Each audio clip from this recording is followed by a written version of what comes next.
À peine sortie, la Switch a déjà son premier chef-d'œuvre, et il s'appelle The Legend of Zelda, Breath of the Wild.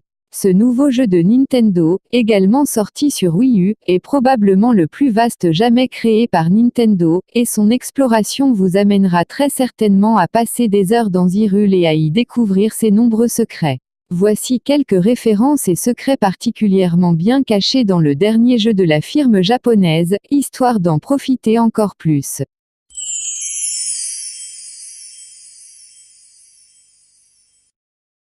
Retrouvez les ruines du ranch Lon Lon.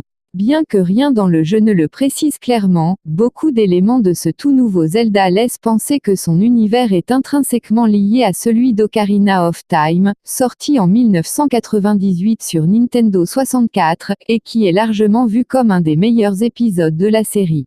Certains indices sont d'ailleurs assez flagrants, comme certains l'ont découvert et montré en vidéo. Il est possible de retrouver les ruines d'un lieu emblématique du jeu des années 90 dans Breath of the Wild, le ranch Lon Lon, lieu dans lequel le héros apprend à faire du cheval pour la première fois.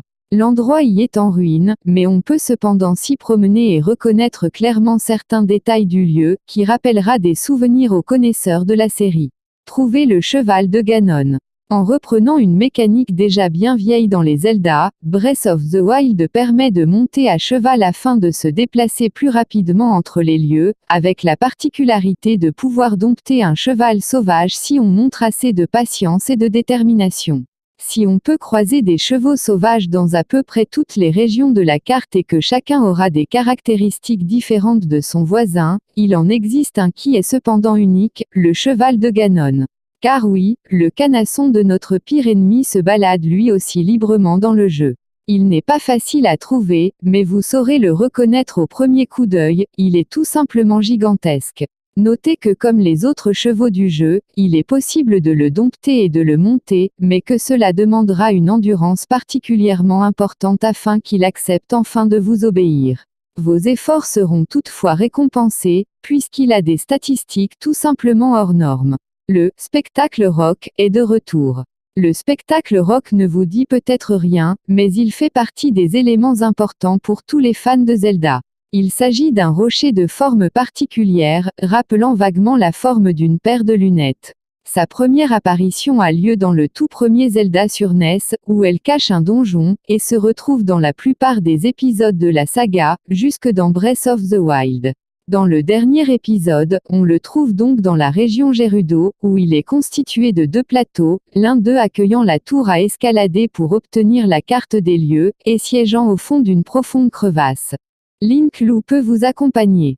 Comme désormais tout jeu Nintendo qui se respecte, Breath of the Wild est compatible avec les Amiibos, ces petites figurines qui renferment une puce NFC et qui, dans certains jeux, permettent de débloquer toutes sortes de choses. Ici, les Amiibos de la série Zelda peuvent être utilisés pour obtenir des objets supplémentaires et un certain nombre de bonus, mais il y en a un qui est particulièrement intrigant, celui de Link Lou, le personnage de Twilight Princess tel qu'il est représenté dans sa forme canine dans le crépuscule. Dans Breath of the Wild, l'utilisation de cet amiibo ne permet pas de gagner une arme ou une tenue, mais fera apparaître le personnage dans le monde du jeu.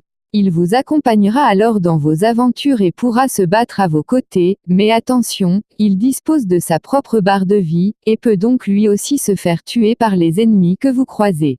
Attention aux têtes de mort. Les têtes de mort sont un élément particulièrement récurrent dans la saga Zelda, toujours utilisé pour indiquer un danger.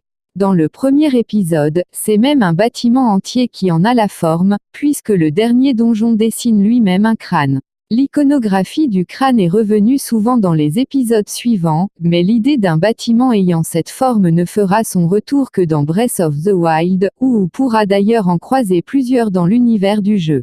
Comme toujours, les crânes ont pour but d'indiquer un danger particulier, et cette fois il s'agit généralement d'une cachette renfermant des monstres souvent plus forts que la moyenne, mais aussi bien souvent un coffre dont le contenu fait office de récompense appréciable après un rude combat.